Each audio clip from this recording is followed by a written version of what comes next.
YouTubes! Hey, welcome back to Showplay's Corpse Party, Book of Shadows. This may not look like where we left off before, but there's a reason for that. See, if you get your darkening up to 50%, that's not what I meant to do, to 50% and you go into, which room was it? Well, this is over 50%, so this one should be fine. There are 2 rooms you need to go into.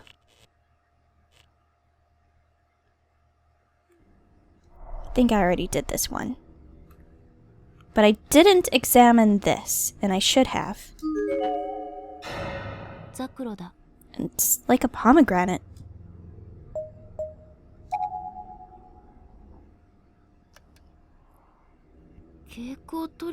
Did someone draw over it in fluorescent paint? Gives me the creeps. That was the first thing. Now we need to go to 2A.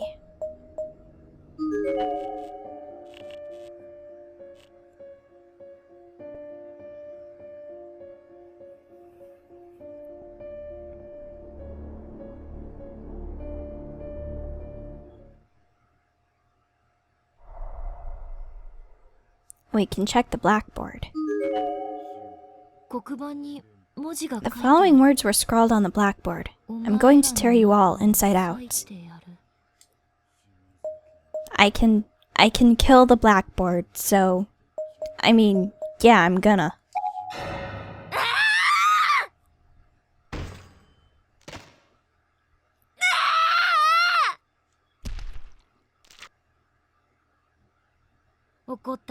I was mad, so I killed the chalkboard. But then, if I didn't run, I'd break my hand. Seiko, give her back!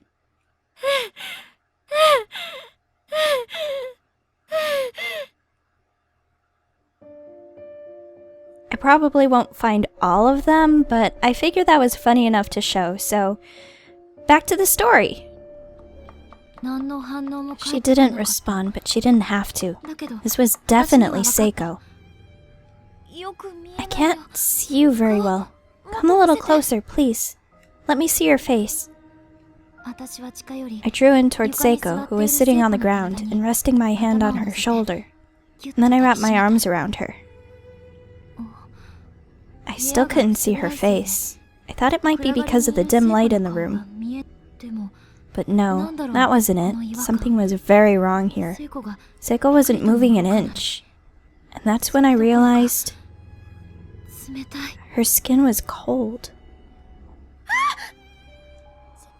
She's dead? Wait, where was I? Was I at home? Or was this heavenly host? The last thing I remember was frantically trying to find her again. I could smell incense from somewhere far off, and finally realized that this wasn't reality.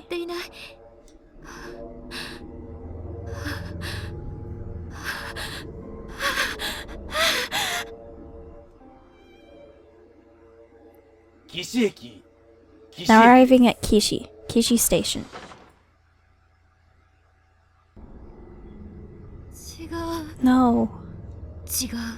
No, this person, sitting perfectly still on the floor, not saying a word. This wasn't Seiko. So, who was it?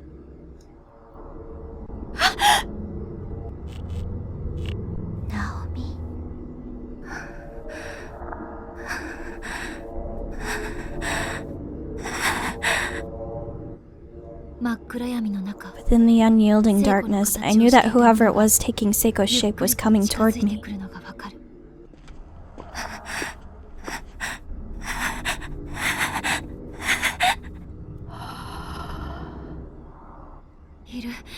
She's here. She's right next to me. I can feel her breath. I can sense her presence.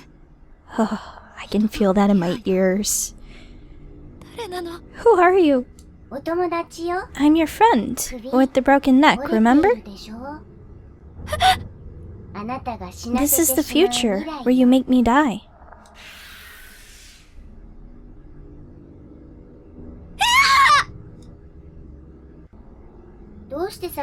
Why did you leave me by myself back there? After we finally managed to get back together, too. I was so worried that I'd hurt you, so worried. And that's why things turned out this way. No, don't say that.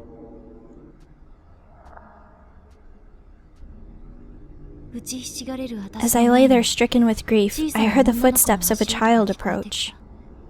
I looked up and saw a little girl with a red dress standing over me. Do you want to save your friend, no matter what it takes? What are you? I'm the one who controls the fate of this world. I had no clue what she meant by that. But I remembered that she'd been giving me advice this whole time. She had a different air about her than the other spirits around the school building. I felt like maybe she was on my side. I want to save her, please. If there's some way to do it, tell me how. I'll give you another chance to remember. Think hard. But you've just seen our events from your past, which is also the future through which your spirit now passes. In other words, this isn't the first time you've experienced this sequence of events. But you already knew that, didn't you? This sort of thing doesn't happen. It should have sounded like complete nonsense to me. But I didn't say a word. I just nodded. They were only fragments, but nonetheless, I was seeing crystal clear visions of what I can only assume was my first time experiencing these events. That sense of deja vu I've been feeling wasn't just some crazy delusion or misidentified nerve impulse in my brain. It was real. And you've also already seen the trigger event from which your despair originated. So now you fight against this fated demise.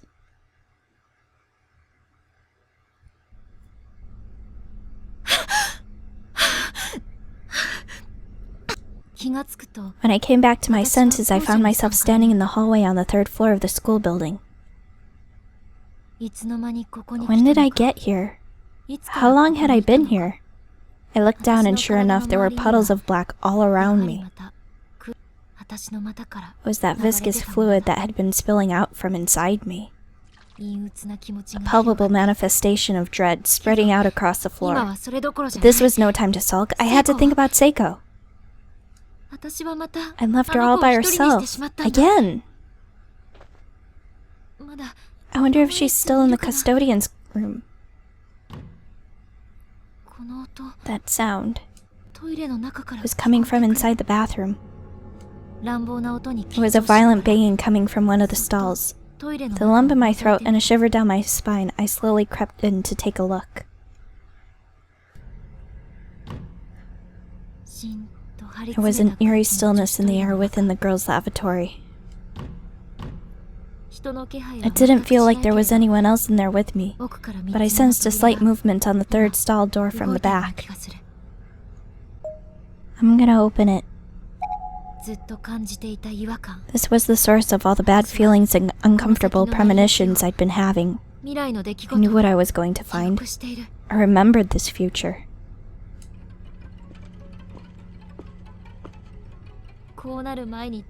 This was the future I absolutely had to prevent from coming to pass. The image of what waited for me in that stall was burned into my memory.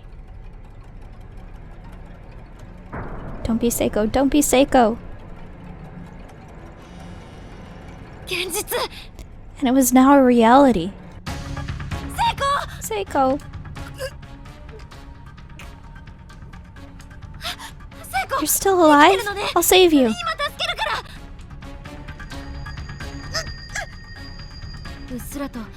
There it was again. A flash of the sad future that awaited for us if I made even one wrong move here. But there was still time. I could still save her.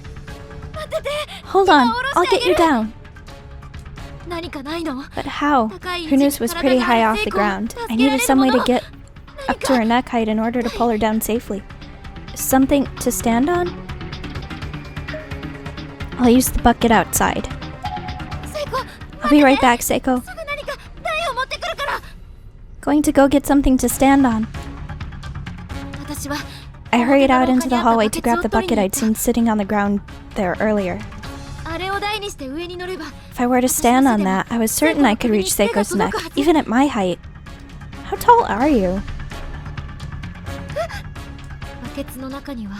Inside the bucket were clumps of unidentifiable rotting meat, crawling with countless maggots.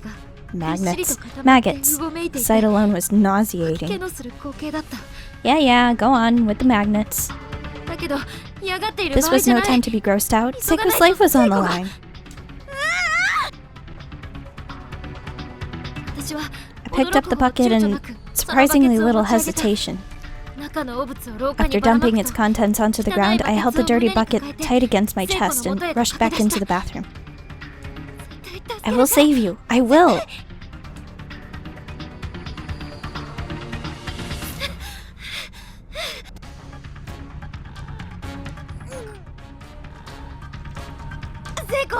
Seiko, hold still. I'm going to loosen the rope.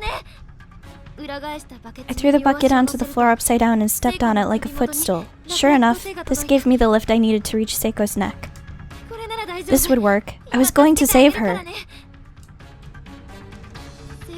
I positioned my hand on Seiko's shoulder and began feeling around for the knot. But then...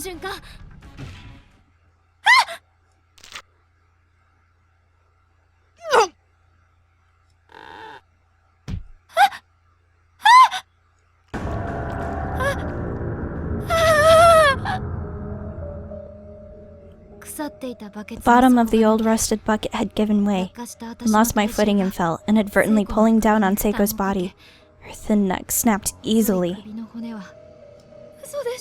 God, no. No, Seiko! Seiko's neck was twisted unnaturally. Her arms and legs hung limply and swayed back and forth on the momentum of my fall. She would struggle no more.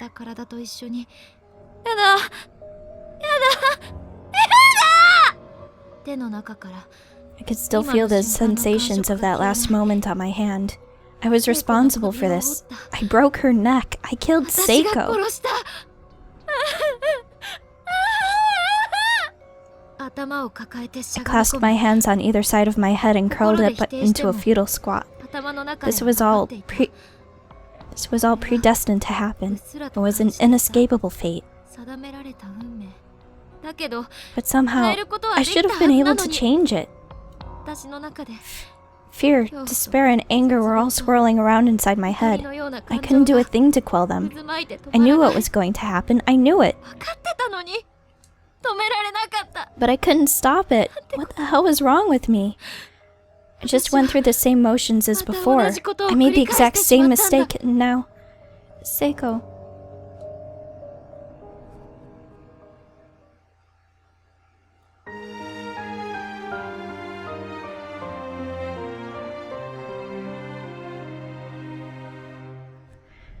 What happens if I think about it? Stay calm, Naomi. This is it. This is what I've been afraid of. But it's also what I've been preparing myself for.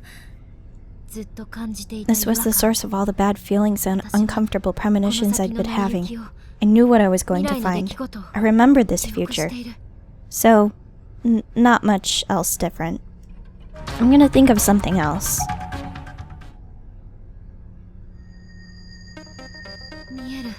No, I remember now. The bottom of that bucket is rusted through. I fall, and I wind up breaking Seiko's neck. There must be some other way to loosen the rope so she could breathe.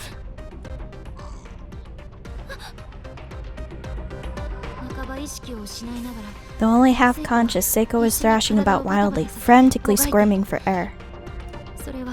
It seemed automatic, like a reflex. The body struggled for life when life was being denied it. All I could see, as I watched her body writhing on that rope, was proof positive that she wanted to live. I'm going to save you, I swear! It was going to be alright. I could see the future. Fate was on my side for a change. Grab her body? I knew I had to lift Seiko's body into the air, loosening the pull on the rope so she could breathe. unfortunately.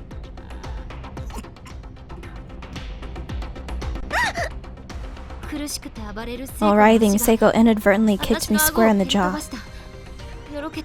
The force of the blow caused me to stumble and fall backwards. Seiko! She's really suffering. I have to hurry.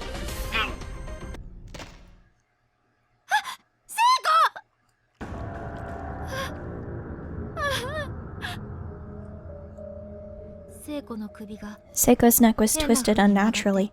Her arms and legs hung limply and swayed with the leftover momentum of the struggle that would plague her no more.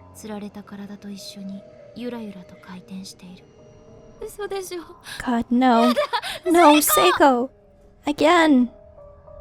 I didn't make it in time. Maybe I couldn't. Maybe this was all predestined to happen. An inescapable fate. I didn't want to accept it, but here it was. Still, I should have been able to change it. Fear, despair, and anger were all swirling around inside my head. I couldn't do a thing to quell them. I knew this was going to happen. I knew it! I couldn't stop it. What the hell was wrong with me? I just went through the same motions as before, and made the exact same mistakes now. Seiko. Well, I mean, it was a little different. You didn't use the bucket. Don't leave me alone here. Don't leave here without me. A cold silence surrounded me. I was the only living being left. This was the ultimate despair. The hopelessness of being completely alone. And no matter how much I screamed, Seiko would never speak to me again.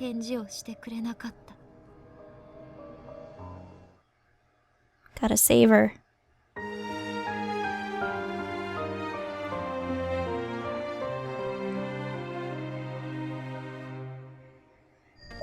Think of something else again.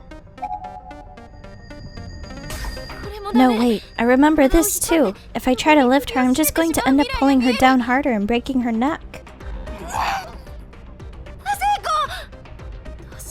What do I do? There has to be something else.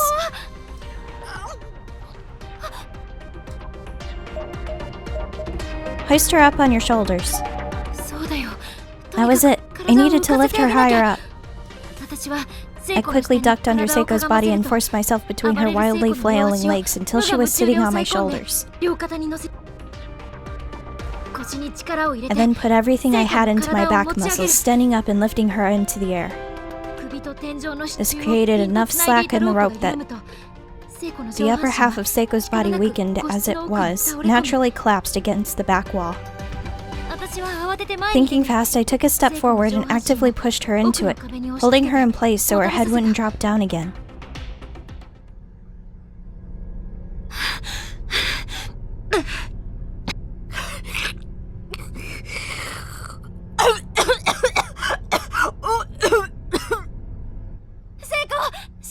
Seiko, stay with me! Breathe!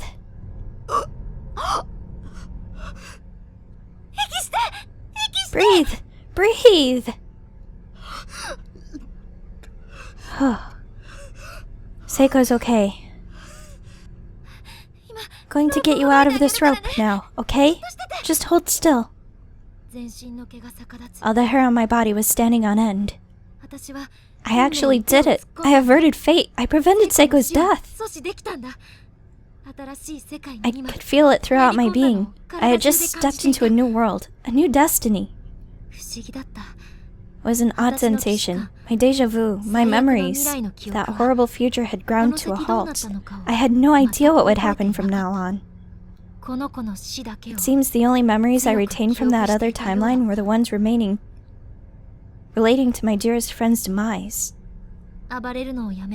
Seiko had stopped squirming and simply slumped over, exhausted from the whole ordeal. I reached my hand up to her neck, gently, carefully. And after a lot of fumbling, I successfully untied the knot on the rope.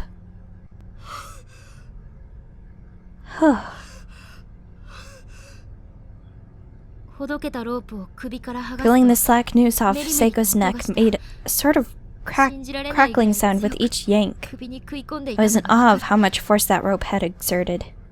It was painful just thinking about it.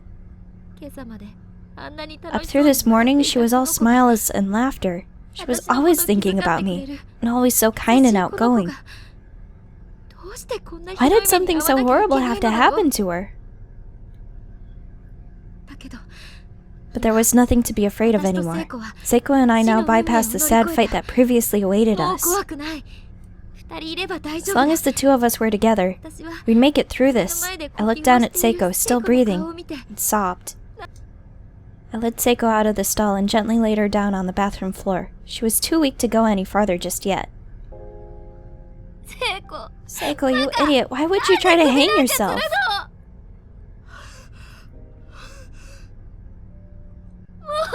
I was so worried about you.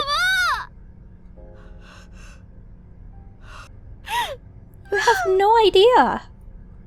I laid my head on her body. She was so warm. I wasn't going to let her go again. I wasn't going to let anyone take her away from me. It's okay. It's okay now. I'm sorry, Seiko. I won't ever leave you alone again.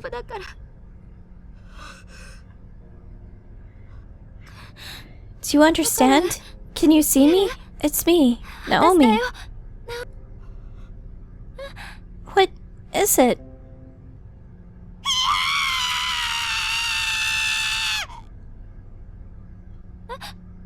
Seiko?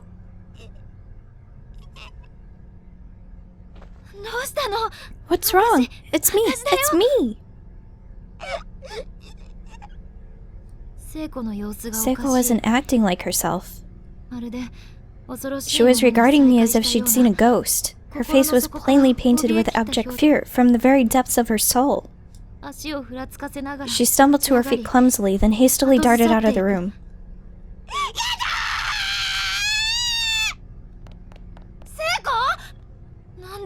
What? Why? I didn't understand. Was she confused? Either way, I had to catch her.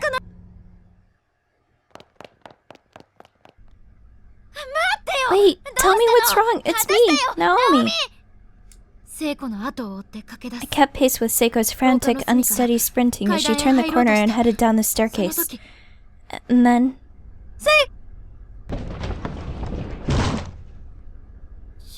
No.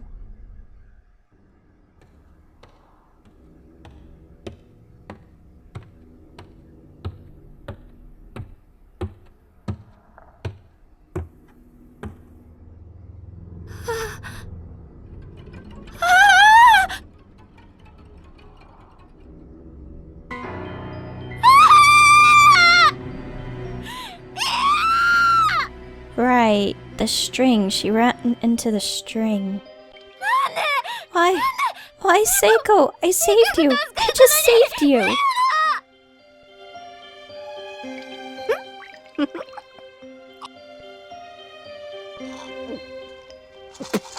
Ugh, it smells rotten.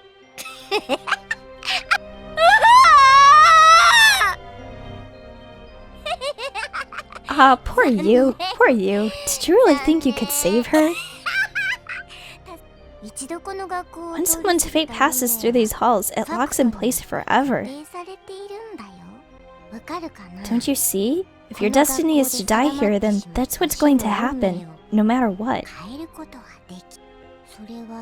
And the way you die will just keep getting worse and worse every time.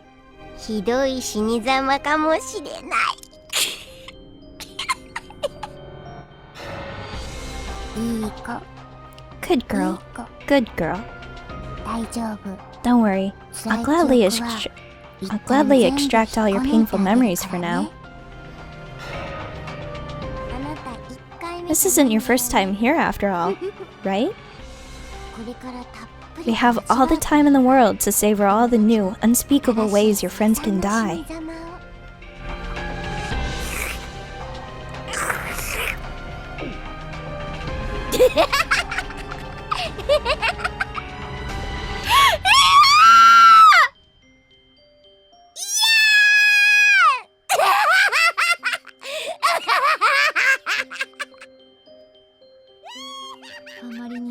Such unbelievable cruelty. This was an inhuman malevolence the likes of which I'd never even imagined could exist. Because of my own overzealous actions, Seiko wound up meeting a fate even worse than death by hanging. I don't know, it was pretty sharp, so it was probably really quick. It's my fault. My fault. My tears began raining down on Seiko's cheek, and on her forehead, into her nose, into her mouth, into her eyes. But Seiko's eyes wouldn't close. Despite lacking the ability to focus anymore, she just kept staring right at me. Oh, Seiko. What are you looking at right now? What thoughts are going through your mind? I don't know, Naomi. She kinda is dead. Again? You? Why did you run from me earlier? Why were you so afraid? But no matter how many times I asked her these questions, Seiko just wouldn't answer. I told her we'd always be friends, no matter what. That we'd always be together. Answer me, please! Say something! Don't leave me all alone! I could still feel the warmth from Seiko's head in my arms, but she was gone now. I was powerless. All I could do was scream. There was nothing else to do. Nothing would change. Not that the screaming helped. All that did was echo back at me, as if mocking my pain. I felt like I was trapped in a cold, damp cell. I had no doubt in my mind that this was hell. Why do we have to be put through this nightmare? Probably because you didn't listen to Satoshi. I can't take it anymore! Get me out of here! Someone, please save me!